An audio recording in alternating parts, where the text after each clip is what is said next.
ketika melihat teman-teman ya yang mereka kerjanya di tengah hiruk pikuk ibu kota, mereka berangkat macet, kemudian mereka di gedung gitu kan. Tapi ketika saya merasakan bahwa ini justru hal yang unik nih, ketika orang justru macet-macetan, saya melihat langit yang cerah, kemudian bisa mendengar suara alam, gitu, bisa berinteraksi dengan petani, itu sih. Kita melihat banyak hal-hal yang lebih menarik nih di dunia ini. Tapi ketika saya melihat petani, kemudian saya datang ke kebun, saya merasa bahwa kalau nggak kita siapa lagi nih, bahwa petani-petani butuh sosok yang memang ada untuk memberikan mereka pekerjaan. Apa yang sudah dimulai harus dilanjutkan.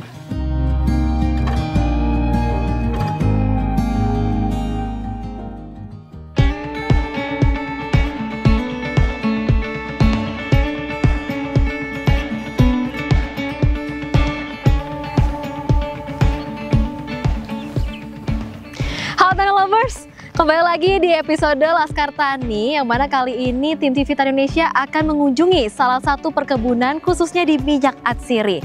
Mau tahu seperti apa keseruannya? Yuk kita ikuti episode Laskar Tani kali ini.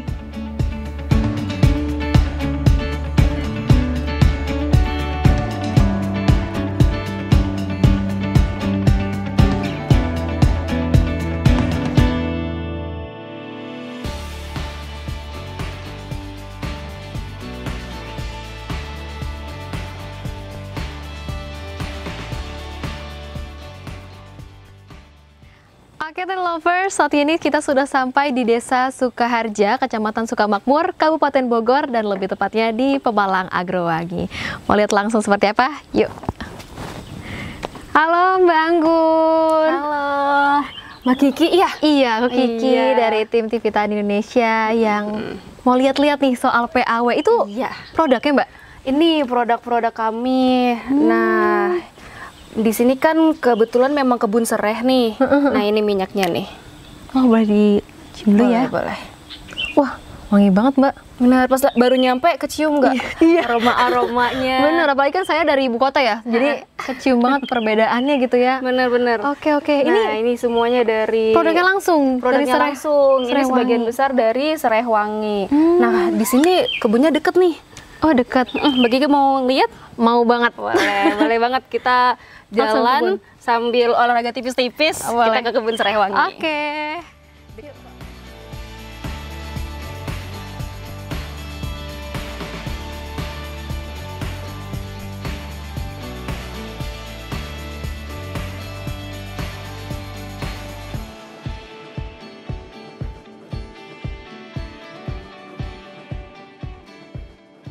PT Pemalang Agrowangi itu adalah perusahaan agribisnis yang memang terfokus di essential oil. Berdiri dari 97, itu dari ibu saya, dimulai dari kita berkebun nilam. Waktu itu di Pemalang sendiri. Nah, dari nilam itu kita makin berkembang sampai waktu itu kita berhasil ekspor ke Eropa, dan nama PT Pemalang Agrowangi sendiri itu adalah pemberian dari Bupati saat itu, yaitu Pak Makros. Jadi karena kita memberikan impact positif kepada masyarakat, kemudian membuka lapangan pekerjaan, jadi diberilah hadiah PT Pemalang Agrowangi.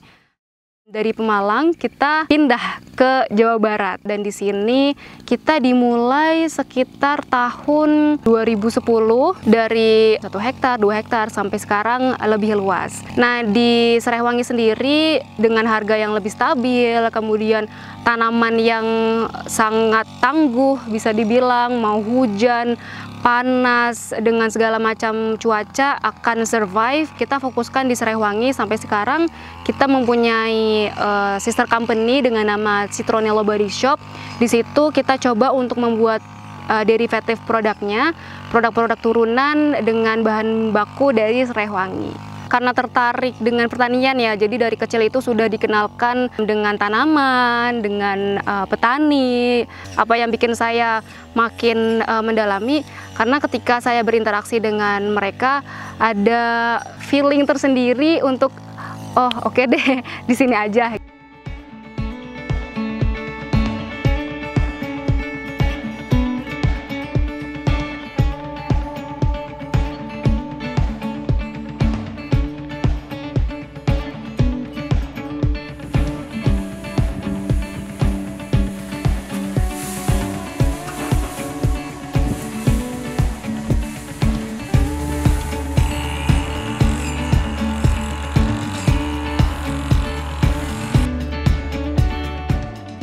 Mbak Kiki, jadi ini adalah kebun serehnya, bisa Mbak Kiki lihat sepanjang mata memandang itu adalah serai wangi. Oh, ini berarti semuanya sereh ya Mbak, dari Bener. sebelah kanan sampai yang kiri? Sebelah kiri semuanya sereh. Wah, luas banget ya. Ini berapa luasan hektarnya Mbak? Kurang lebih di sini 60 hektar. Oh, 60 hektar. Bener. Oke, itu untuk mau controlling gitu gimana tuh Mbak? Karena kan pasti luas banget ya. Bener-bener. Gimana tuh Mbak kalau mau kontrol biasanya? Kalau kita sih daily-nya itu ada koordinator kebun. Jadi dia paling kalau mau kontrol tuh pakai motor sih keliling. Gitu. Kalau aku sendiri paling kalau ke kebun itu sebulan sekali gitu untuk cek aja. Karena kita kan setiap hari udah tektokannya by WhatsApp aja nih gitu. Gimana keadaan kebun gitu. Oke, berarti memang sudah sistematis juga ya, secara Benar. teknis ya, udah tinggal kontrol aja ya. Nah, setiap Luar bulan tinggal biasa. lihat aja nih laporan bulanannya gimana, apakah mencapai target gitu. Oh, kalau targetnya sendiri tuh per ini berapa Mbak? Harusnya sih satu hari itu minimal 1 ton untuk penyulingannya. Karena udah ada yang ini ya distribusinya buat Benar. diambil ya Mbak ya. Oke, sip deh Mbak. Mbak, itu kalau aku lihat di sana Mbak kayaknya ada tumpukan serai wangi tuh Oh kayaknya. iya bener Mbak Kiki, itu ada Kang Dede namanya lagi panen. Oh, Bisa iya. banget kalau Mbak Kiki mau ke sana. Oke, sip deh. Itu Kang Dede sebagai pemanen serai wangi. Benar. Oke, boleh ya kalau misalkan aku sedikit ngobrol-ngobrol ya Boleh, sama boleh, Kang Dede. boleh. Oke, aku Boleh. ngobrol dulu ya. Siap, Mbak Kiki. Kang Dede. Oke.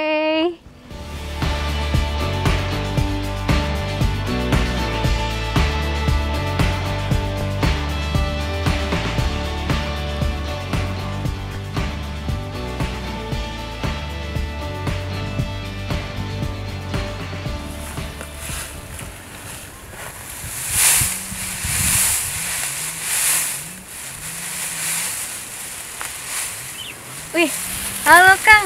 Ya, Mak. Lagi ngapain nih Kang? Lagi panen nih. Oh, panen dengan Kang siapa? Dedek saya. Kang Dede. Kang Dede nih aku Kiki. Mau Iya, iya. lihat, mau main-main nih kalau Heeh. panen serai wangi gimana? Ya, kalau panen ya pakai ini, pakai alatnya pakai mesin biar cepat sih. Kalau pakai mesin cepat. Awalnya gimana Kang bisa kerja di sini Kang sebagai pemanen?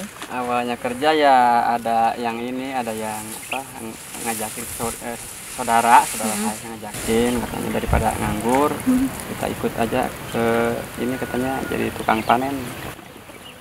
Tapi sebelumnya memang bertani juga atau gimana Kang? Bertani di bagian di ini kebun durian. Oh, kebun durian. Kebun Bangun gimana sehari-hari Kang kalau misalkan sama Kang Dede dan juga Akang yang lainnya?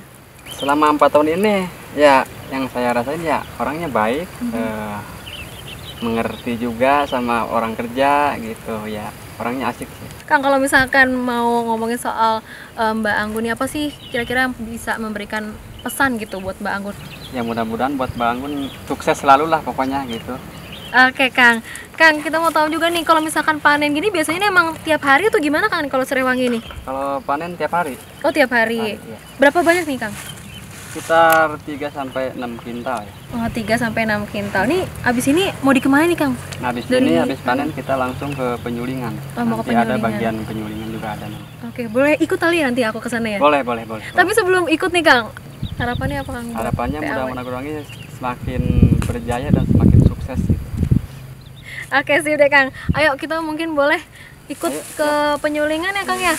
Dibawa ke sana Kang? Iya, ke penyulingan ini. Kalau di penyulingan ada siapa Kang? Ada Mang Jupri, nanti ada Mang Jupri bagian nyuling. Mang Jupri. Iya. Oke deh. Kita ke penyulingan.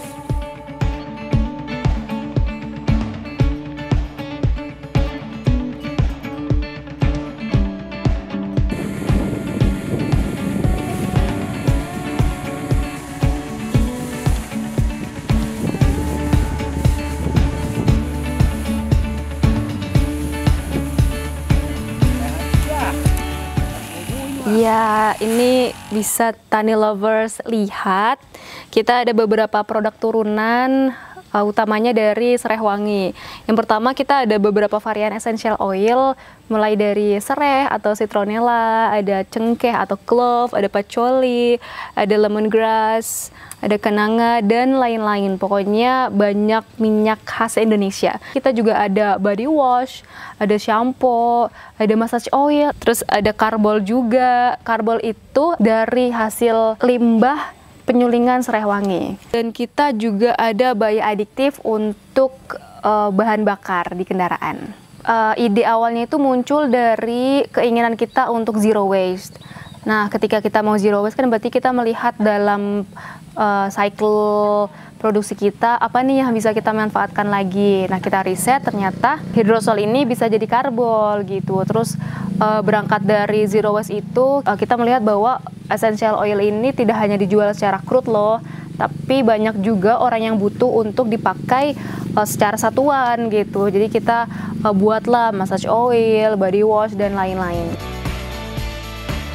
Sebetulnya untuk dunia atsiri sendiri, Indonesia masih sangat potensial ya. Kalau nggak salah 93 total essential oil, Indonesia itu ada 70, sekitar 70 yang dikomersilkan. Dan potensi Indonesia itu sebetulnya bisa sangat digali untuk jadi ya potensi dunia lah, seperti minyak nilam yang memang dari dulu hanya ada di Indonesia. Kemudian serai, pala, dan minyak-minyak lain. Menurut saya sih itu potensi yang sangat bagus, karena dunia internasional juga akan melihat bahwa harga minyak atsiri di Indonesia ini stabil nih gitu, dan kompetitif untuk pasar dunia.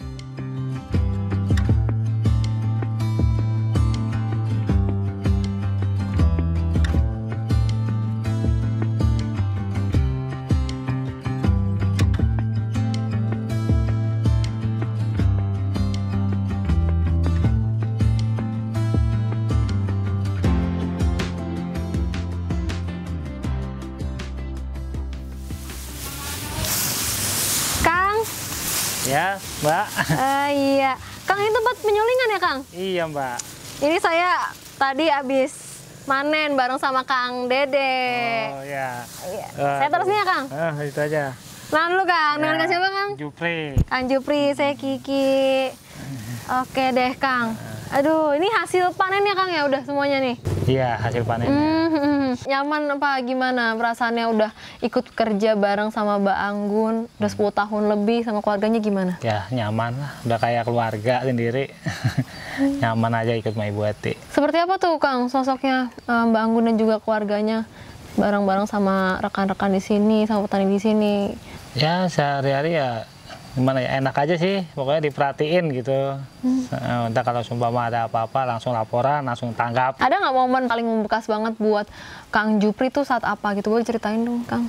Ya dulu ya saat ngumpul bareng-bareng aja sama keluarganya Mbak Anggun itu dulu. Ya lagi waktunya Mbak Anggun lagi di sekolah, dulu bareng kan Mbak Riris. Oh, dari Mbak Anggun masih sekolah ya? Sekarang udah punya anak. Udah punya anak.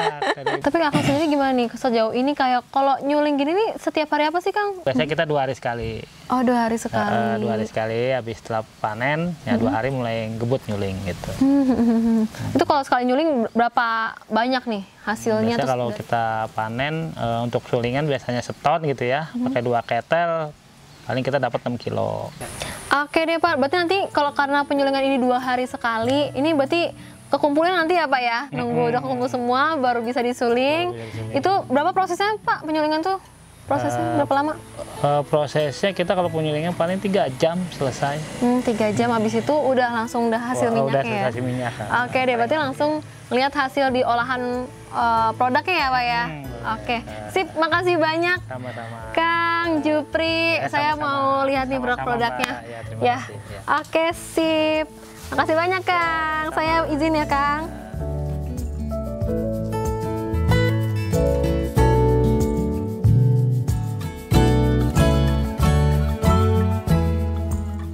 Ya, PAW itu udah kayak keluarga ya, karena bener-bener dari saya kecil gitu, melihat pertumbuhan PAW-nya sendiri dari satu kota ke kota lain gitu, sampai sekarang saya juga punya anak kecil juga, jadi ya sudah seperti keluarga kerabat dekat sih.